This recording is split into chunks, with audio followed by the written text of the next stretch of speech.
Hi, I'm Marteen Santerre from Soul Being, and today I am here with Hugh Sadlier of Hypno Health. Hugh, welcome. Thank you, Sam. Hugh is a board-certified hypnotherapist that helps people make changes by harnessing the untapped power of the subconscious mind. So Hugh, tell us, what is your background and how did you get into hypnosis? It started way back when I was in college. Okay. My roommate's brother from high school was up for a weekend visit, and he'd been dabbling in hypnosis. Okay. We didn't know much about hypnosis. We thought hypnosis was some kind of a pendulum that just swings back and forth. Okay. So this fellow said that he could hypnotize anybody, you know, with the kind of the bravado of a high school junior. And we said, all right, we'll find someone. We had a friend down the hall who happened to be blind. Neat guy, but he happened to be blind from birth. And we figured that he could never see a thing dangling, and this would not let it happen. So anyway, Doug came down, and this fellow talked him into hypnosis. Okay. No pendulum, no watch swinging or anything. And so we were kind of intrigued, weren't sure just what was happening, but he gave Doug some suggestions that when we were done, Doug, who was wearing a sweater over a collared shirt, would say it was really getting warm in the room, and he'd go down the hall and take his sweater off and come back, and then after a few minutes he'd say, you know, it's getting cold in here, and he'd reverse the process. And we did exactly that. Sure, that was the test. With no prompting of any kind. Yep. It kind of blew us away. We had no idea what had happened. So I backburned that. It was kind of interesting to me, and I backburned it for 25 years. Okay. And after I'd had some other careers, most of which were high school guidance counseling related, I was thinking of a career change, and I thought, well, what about hypnosis? And so I did some research and some practicing, and eventually went for training and got certified. All right. Yeah. Great. So can you tell us, what is hypnosis? Hypnosis is what would be called an altered state of consciousness, and what that means is that the conscious mind, with suggestions, gets out of the way, so that you have full access with only the subconscious mind. And the subconscious mind is where your whole life is recorded. So by getting that conscious mind completely disconnected, which happens to us each day, we all do it without even thinking about it, knowing what it is. But we slip into self-hypnosis because the conscious mind often gets bored if we're doing something that we're really focusing on. So it's a very natural process. So what's an example of self-hypnosis? Self-hypnosis means that you can, with different techniques, enable yourself to go into that state. And the important thing is you have to be able to bypass the conscious mind. So completely bypass it. Think of meditation. You know, they're probably the same in what they're able to do. They're both able to get us disconnected from the conscious mind. All right, interesting. So then, how does hypnosis work? How do you achieve that altered state of consciousness? Usually with suggestions. When we do it, see, the idea is that conscious mind, when we're awake, likes to be involved in everything going on around us. Yeah, it's very busy. Right. But when we're doing something like a horse with blinders on, we're really focusing on one thing, and driving could be that one thing. What happens is the conscious mind gets bored, and it decides to take a time out. So it just disconnects. Goes on a little trip. Yeah. And that allows you to be connected with your subconscious mind. So it can happen, you know, in different ways at different times. But once you know how to do it with a technique that allows that to just happen easily, which I teach people in the first session. Oh, so you teach them how to do it themselves. That's right. They go into that state, and they get comfortably relaxed, and I ask them to do what's called an anchoring movement for self-hypnosis. So they let their dominant hand just come to rest somewhere in their body that feels comfortable. Then I give them suggestions to anchor really firmly in their subconscious mind that movement with the level or depth of hypnosis that they're at. And the subconscious mind will accept that, and anytime they do it after that, it should work nicely for them. And what are those different levels? You talked about, is that like a really deep trance state versus a lighter trance state? What is that like? There are different ways of thinking of that, or trying to measure it perhaps, but I use what's called a ruler scale. Just very simple. Sliding scale. And when we give the subconscious mind a guideline like that, thinking of a ruler scale that goes from a light level at 1 to a very deep level at 12, it knows all about what's going on in the body at any moment, and it'll just bring a number into the person's awareness that tells them where they are on that scale. And if they're at a light level, then we work hard to help them get deeper, but there's no magic level to get to. Anything on that ruler scale below 3 means that they have the potential to be successful. Okay. And what is a person like when they're in that hypnotic state? Very deeply relaxed. Relaxed, okay. And most people very deeply relaxed. There may be variations in the depth. But a person in hypnosis, what happens is that their whole body becomes like it is in a state of sleep. Okay. Hypnosis is not sleep. Hypnosis is just deep relaxation. Got it. But their body becomes like in a state of sleep. And often people say, if they're more deeply relaxed, they had a feeling they couldn't even move their arms or their legs if they wanted to. Now they can move them at any time because they're always in control in hypnosis. But that's what it's like, very deep relaxation. And people tend to talk more softly when they're in the hypnotic state, because when that conscious mind disconnects, it takes with it the volume control that we have in the conscious mind, where we don't have in hypnosis. So sometimes people speak so softly, I have to ask the subconscious mind to step in, something it wouldn't do on its own, ratchet up the volume so I can hear the person better. And the subconscious will do that. Okay, interesting. So can you tell us about the 3 R's of hypnosis: release, replace, and reinforce? Right. Those are my 3 R's. Those are your 3 R's. They're like the 3 R's. Hugh's 3 R's of 3 hypnosis. R's of education, yes. right? But different. So I think it's important, if a person is going to be able to make permanent changes, it's important for them to be able to do those 3 things. Okay. So first of all, what we do in the office here, or on phone, or by Skype, is to help a person bring forward from their subconscious mind answers to the question, why? Okay. So why is it that they have an issue that they don't want to have anymore? What has contributed to that? And it can be messages they heard early in their life. It can be any experiences in their life. Any influences that get repeated will result in a habit taking hold. And habits can be good or not so good. Sure. So they first gather the information that gives them a good understanding of all the whys that have contributed to their issue. Okay. And then the first R of hypnosis is to release that. Okay. So they can't erase memories in their subconscious mind, but they can disconnect the impact on them from that moment on of anything earlier in their life. Okay. So by imagining that they're gathering up all what they're getting ready to release, and they're pulling it out of their subconscious mind as far as the impact from then on them, then they find a way to get rid of it so completely that it can't come back. Okay. Some people release it to the universe, some people bury it, burn it, there are all kinds of ways of doing it. Sure. But they have to make sure that it's gone in their mind. So are they disconnecting their emotional attachment to it, or an emotional response? Is that a way to the response. They're releasing the influence that has caused them to act or feel or be in a certain way that they don't want to be anymore. Okay. So when they do that, in effect, if you think of it, that they're creating this little void in the subconscious mind. They've actually removed something from the subconscious mind. And then the next step is to replace.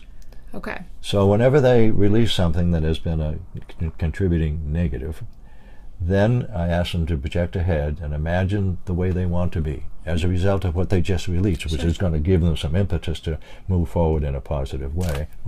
And then they come up with all kinds of positive benefits of how they're going to be. So now they put in place releasing and replacing. And then, remember, habits usually take hold by repetition. So they connect the new them that they're imagining with a word or words. They ask the subconscious mind for a word or words that will represent the whole new them. That becomes their affirmation. Wonderful. And the affirmation, as it gets repeated and reinforced, reinforces both things that have happened. The release of what needed to be let go of, as well as the replacement of the way the person wants to be. Yeah. And that's how the new habit takes hold, by the repetition of that. Okay. Can you give us an example of those 3 R's, like a real world example? If somebody had something, what would be an example of a habit they would release? What would they replace it with? And then what would that reinforcement or that affirmation be? Let's think of confidence. Okay. Think of someone who maybe has a lower self-confidence. And so why is that? Well, there can be all kinds of reasons, but often if you think when we're youngsters and we're growing up, and especially when we're really young, up until the age of maybe 7, we tend to not be able to perceive differences because the brain hasn't fully developed. And so we tend to take everything in like a sponge. Sure. Soak it all up. So if a person is getting lots of positive reinforcement, their self-confidence is going to be pretty good. If a person is getting the other, if they're getting negativeness, if they're being put down, if they're being bullied by someone, those are all in the other direction that doesn't let that self-confidence grow and blossom. So if we're working with self-confidence, we ask about the reasons for that particular person, and the things I've said plus others may well be a part of that. So then they go and they disconnect each aspect of what contributed to a lower self-confidence, and then they can replace that with what comes to mind. And what comes to mind has to be, and I encourage them to think positively, has to be positive because it's going to replace what used to be there. Sure. And then the reinforcement allows it to become the new habit. So what might an affirmation be? I am confident, or is it that simple? It could be confident, it could be strong, strong and comfortable. You can have more than one word. Okay. Yeah, and I think the important thing often is that if a word, let's just say it's strong, you might think of putting I am in front of it, because the subconscious mind is always in the present tense as it takes in and stores your whole life. So if you have an affirmation like, someone leaves the office, we didn't talk about this, their word is strong, and they think, I'm going to be strong. That's future tense. Sure, going to be versus I am now in this moment. Right, and the subconscious mind wouldn't listen to a thing connected with it because it doesn't go there on its own. Yes. When we ask it to, like projecting ahead, it can do that, but on its own, present tense. Okay, interesting. So what are the most common conditions that hypnosis is used for? Well, I think in people's minds, smoking I've heard about, and weight reduction would be the two big ones. And in fact, they're the two that I've dealt with more than any of the others.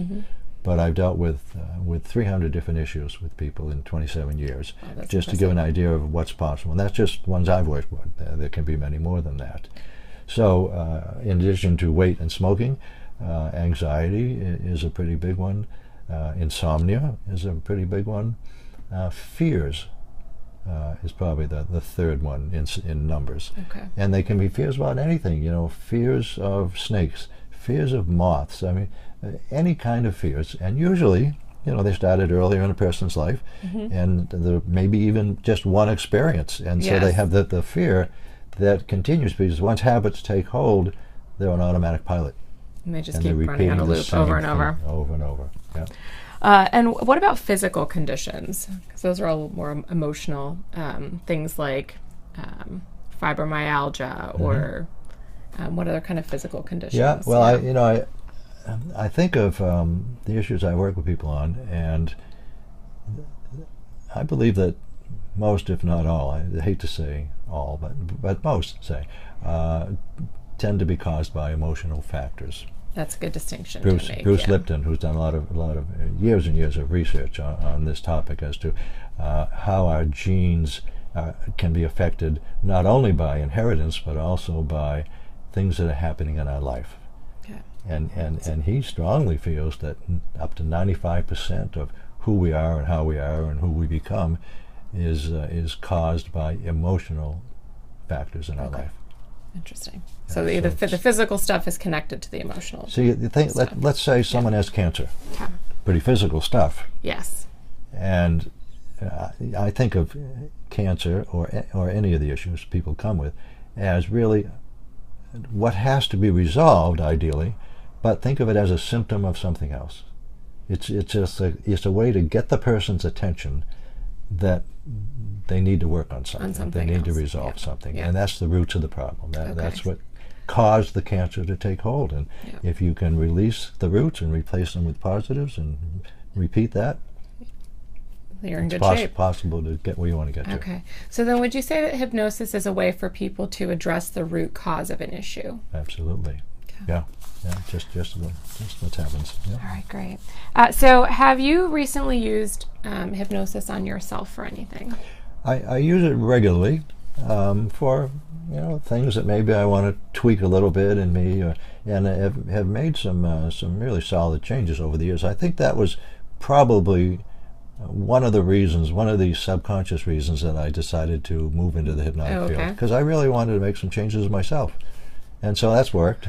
You're your own test case, basically. Right. But there was one that was really fascinating to me. I was going to have shoulder surgery, a complete shoulder replacement, almost 3 years ago. And I was talking to my surgeon about it, and I knew that you can undergo operations without any pain with hypnosis, and he wasn't quite ready for that. He was afraid I'd wake up in the middle of it and start screaming. That's fair. Yeah. So I said, okay. So what I did was I decided that I was going to program myself so that I would be free of pain following the operation. And so he wasn't aware of any of that. But I thought about it. I made a couple of recordings, one for post-operation and one for pre and one for post. And so I played them regularly for probably a month before and then a couple of weeks after on the post one. And I had no pain. That is amazing. It was amazing. Amazing. I woke up, in the hospital, and I kind of gingerly feeling my arm and my shoulder, and then I was just aware that, no pain. A nurse would come in at different times, different nurses, and say, I have some pain meds for you. How you doing? I said, well, I'm doing fine. I don't need any meds. I don't have any pain. And what did the nurse say to that? How can that be? You have to have pain. I said, I don't have any pain. So we talk about it, and they'd be impressed, and then another one come in, we'd repeat the same process. So I had virtually no pain for the entire period following the operation. That is amazing. There were probably a couple of times when in the physical rehab aspect of things that the person who was maybe working on the range of motion with my shoulder just went a little bit too far, more than I was ready for, and I just felt a little jab of pain. Okay. And she realized what had happened. Yeah. But that was the only couple of times. There's kind of a disclaimer. That's incredible. You can't just say no pain. No pain, yeah. You have to allow for the possibility, if it's going to be useful in some way, you might feel some pain. Sure. It's information for you that you're stretching too far. Exactly. Okay. Yeah. So there was just a couple of those. Otherwise, absolutely no pain. It was wonderful. That's incredible. What did your surgeon have to say about it? He didn't say an awful lot. Fair enough. He took it in and he digested it, I think, but he was also probably a little skeptical at the same time. That's understandable. All right, so tell us what takes place in a typical session. What can a client expect or patient expect when they're in a hypnosis session? Okay. Well, let's take a first session. First session's a little bit longer. It's an hour and a half rather than an hour. And so in that hour and a half, we spend some time at the beginning talking about hypnosis. So I explain all about it. So they're starting to get a little more comfortable as to what it is and what it isn't, and it's very natural, and they're in control at all times. And then part of that is having them learn how to go into self-hypnosis. And then we start gathering information.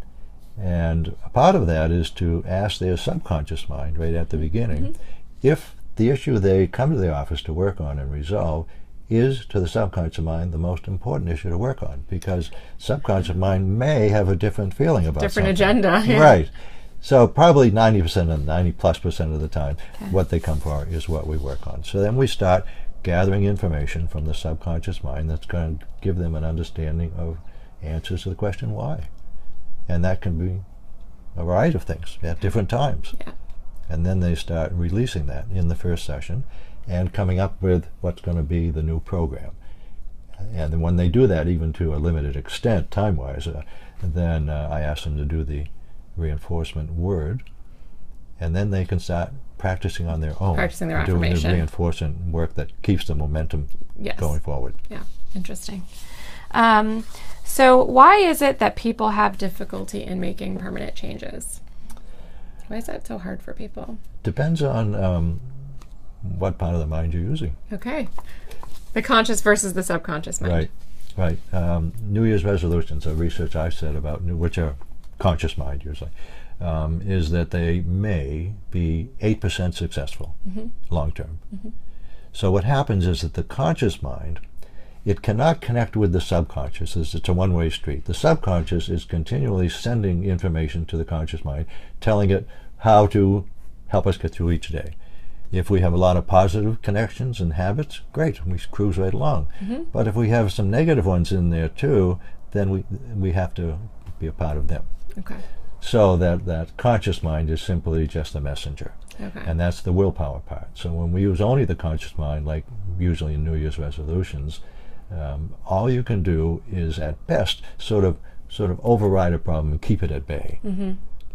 But anything could trigger that to come back. And if you think of people who are reducing weight with any kind of a weight reduction like a program, diet or, as long as they're using only the conscious mind, which is usually how it is, they can lose a tremendous number of pounds, look great, feel great, and the chances are that and then what? maybe before too much time goes by, they start putting it on again. And that's because the habits and the connections with them are in the subconscious mind. So you if you embedded them. Can't connect with the subconscious, you can't permanently reduce those and release those things. You might keep them at bay, and it could work forever. Yes. But very, very small percentage of the time. Interesting. So lastly, what is your favorite thing about being a hypnotherapist? What do you love about what you do? I really like almost all aspects of it. I like the variety. I think of myself as a generalist rather than a specialist. Maybe some aspects that I'm a little more partial to, but it's like each person who comes is a new person. And they might have a similar issue to other people, but they're going to have probably different roots of the problem. So it doesn't get boring. That's great. It's just it's exciting, it's fascinating. And I really like what I do. So I think that's the best thing. Okay, wonderful. Wonderful. Well, Hugh, thank you so much. To get in touch with Hugh, visit us at soulbeing.com. Thank you and have an amazing day.